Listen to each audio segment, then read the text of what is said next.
Friends, இன்றைக்கி நம்ம கருவேப்பிலை சட்னி செய்ய போகிறோம். எப்படி செய்யலான்னு பார்க்கலாம்.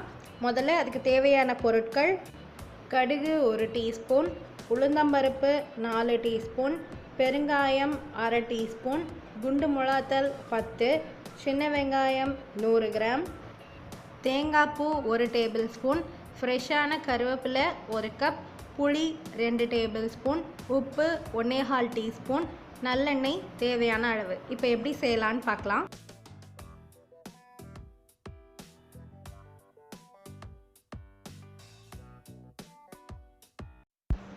ஒரு கடாய் எடுத்துக்கோங்க. அதில் தேவையான அளவுக்கு எண்ணெய் ஊற்றிக்கோங்க.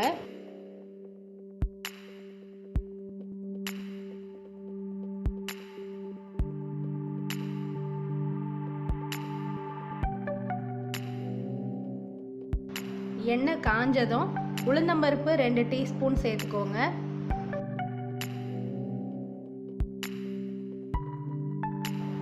பெருங்காயம் அரை டீஸ்பூன்,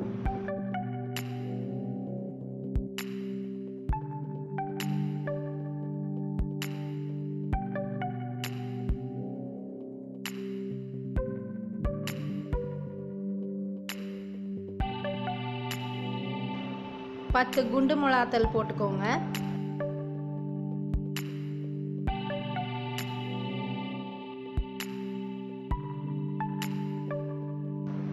இப்போ நம்ம போட்ட பருப்பு நல்லா கலர் மாறிடுச்சு. இப்போ சின்ன வெங்காயம் 100 கிராம் சேர்த்துக்கோங்க.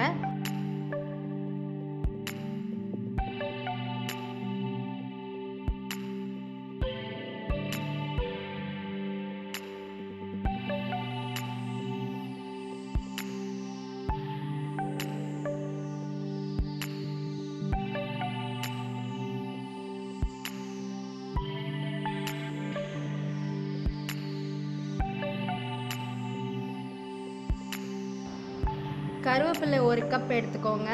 ஃப்ரெஷ்ஷாக இருக்க கருவேப்பிலையாக எடுத்துக்கோங்க. ரொம்ப காஞ்ச இலையாக எடுத்துடாதீங்க. ஏன்னா நம்ம செய்கிறதே கருவேப்பிலை சட்னி தான். ஃப்ரெஷ்ஷாக இருந்தால் தான் நல்லா வரும்.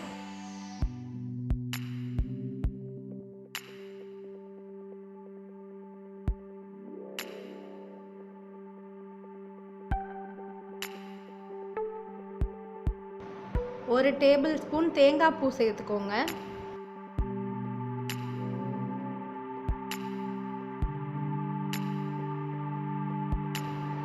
ஒரு சின்ன நெல்லிக்காய் அளவுக்கு புளி எடுத்து அரை மணி நேரம் தண்ணியில் ஊற வச்சுட்டு நல்ல திக்காக புளி தண்ணி எடுத்து வச்சுக்கோங்க. நம்ம கடாயில் வதக்கின இன்க்ரீடியன்ட்ஸ் எல்லாம் எடுத்து மிக்சியில் போட்டுட்டு நம்ம கரைச்சி வச்சுருக்க புளி தண்ணியை இதில் சேர்த்துக்கோங்க. 1/4 டீஸ்பூன் உப்பு போட்டுக்கோங்க. தேவையான அளவுக்கு தண்ணி ஊற்றி நல்ல சட்னி கன்சிஸ்டன்சியில் அரைச்சி எடுத்து வச்சுக்கோங்க. ஒரு கடாயில் எண்ணெய் ஊற்றிக்கோங்க.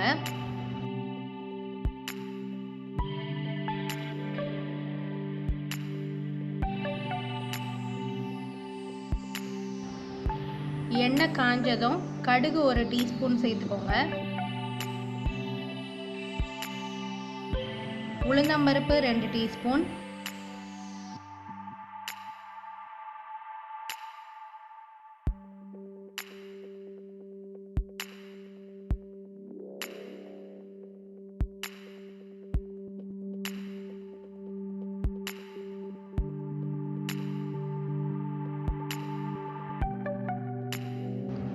கொஞ்சம் கருவேப்பிலை,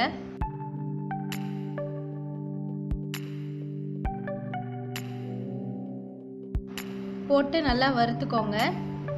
இப்படி நல்ல பருப்பு செவந்ததுக்கப்புறம் நம்ம அரைச்சி வச்சிருக்க சட்னி எடுத்து இதில் சேர்த்துக்கோங்க.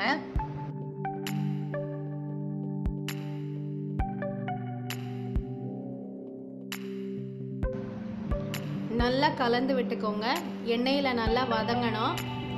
அது நல்லா சுருண்டு வரணும்.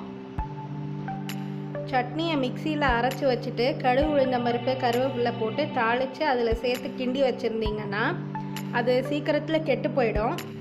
அதுக்கு பதிலாக சட்னியை இப்படி கடாயில் போட்டு எண்ணெய் ஊற்றி நல்லா வதக்கி எடுத்தீங்கன்னா ஃப்ரிட்ஜில் வச்சுருந்தா கைப்படாமல் வச்சுருந்தா ஒரு 10 நாள் வரைக்கும் கூட கெடாமல் வரும். அதுக்காக தான் இப்போ நம்ம வதக்கிட்டுருக்கோம்.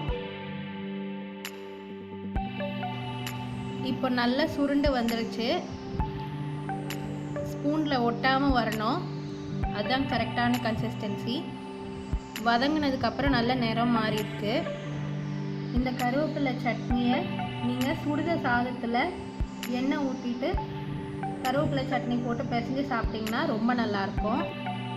இட்லி, தோசை, சப்பாத்தி, பூரி, அடை எல்லாத்துக்குமே இது ஒரு நல்ல சைட் டிஷ்ஷாக இருக்கும். இரும்பு சத்து நிறைஞ்ச ஆரோக்கியமான சுவையான கருவேப்பிலை சட்னி ரெடி ஆயிடுச்சு. நீங்களும் உங்கள் வீட்டில் செஞ்சு பார்த்து எப்படி இருக்குன்னு உங்கள் கமெண்ட்ஸை எங்களோட ஷேர் பண்ணிக்கோங்க.